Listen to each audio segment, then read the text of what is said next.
I'm Elizabeth at A Literary Princess, and today I have a currently reading video for you. So I'm currently reading 2 books. I'm being better about not reading as many books as at once as I used to be. It's part of we're being more realistic this year, and I feel like I'm doing a good job. So let's jump in. First book that I am reading is The Wolf and the Woodsman by Ava Reed. So I'm reading this for Fairy Tale Friday because I was under the impression it's a loose retelling of Little Red Riding Hood. However, I do not think it is. So it does say on the back that it's inspired by Hungarian history and Jewish mythology. And there is not much Little Red Riding Hood about this. So that's interesting. So yeah. It's labeled as a retelling. It's been labeled as fairy tale retelling. I'm like, not seeing it yet, but maybe that's coming. I don't know, not yet. Anyway, this is about a girl whose name I need to look at the pronunciation guide to pronounce. There is a pronunciation guide, thank God, because Ivike, she is a woman from a pagan village where all the women have magic except her. And every year, the woodsmen, who are this kind of sort of like knights of the kingdom, who have a religion that's more similar to Christianity, but it's not Christianity because this is a fantasy world. And they come and they take one of the pagan girls, who they call wolf girls because they wear wolfskin cloaks. And this year they want a seer, and the village doesn't want to give up their one young seer. So they disguise Ivike as a seer and just have fun. Poor thing. So she is being forced through their kind of creepy woods that they live in with these woodsmen who are very suspicious of her. And the main woodsman that we deal with is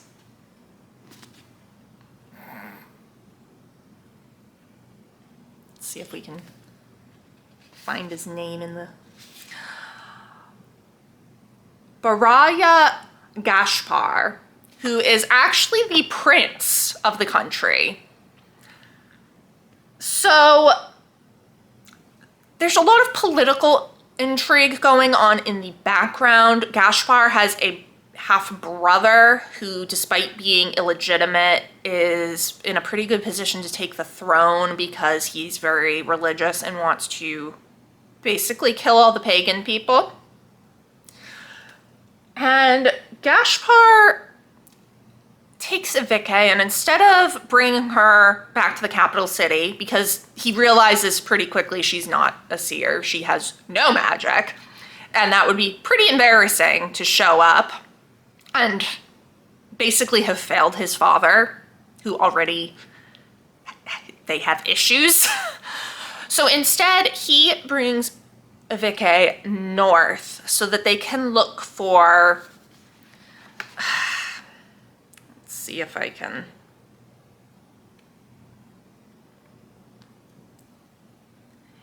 the Turul. And again, let's see if I can find the correct pronunciation for this.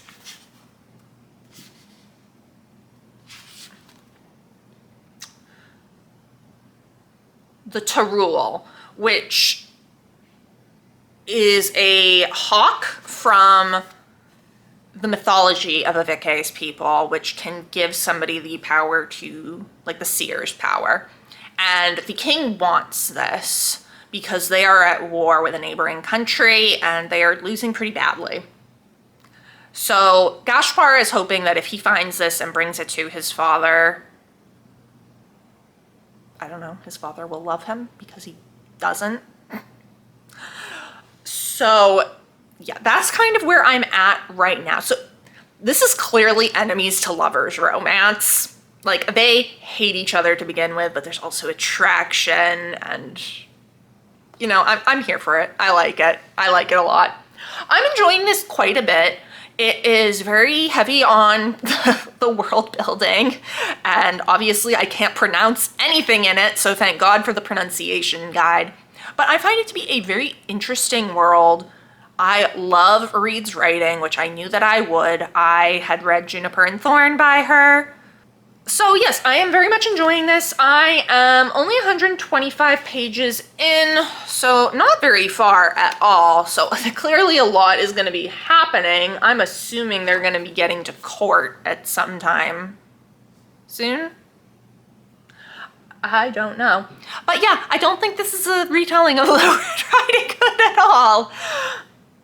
Which I can see where the confusion comes from with the title, because that seems like a kind of, I mean, and again, something could happen and it could still be a loose retelling of it, but I don't think it's gonna, which is actually kind of a relief because it means I don't have to do a whole Fairy Tale Friday video looking up the pronunciations for various words.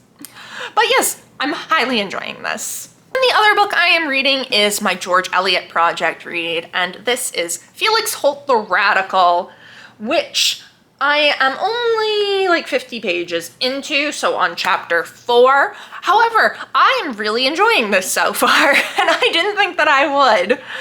So this is dealing with a young man named Harold Transome returning to England from India, where he has made his fortune. And he was the second son, and he was not expected to inherit the estate, which was fine, because the estate was in shambles anyway, and they had no money. But while he was abroad, his older brother died, and now he is the heir. So he's now joining the newfound money with the old title and estates.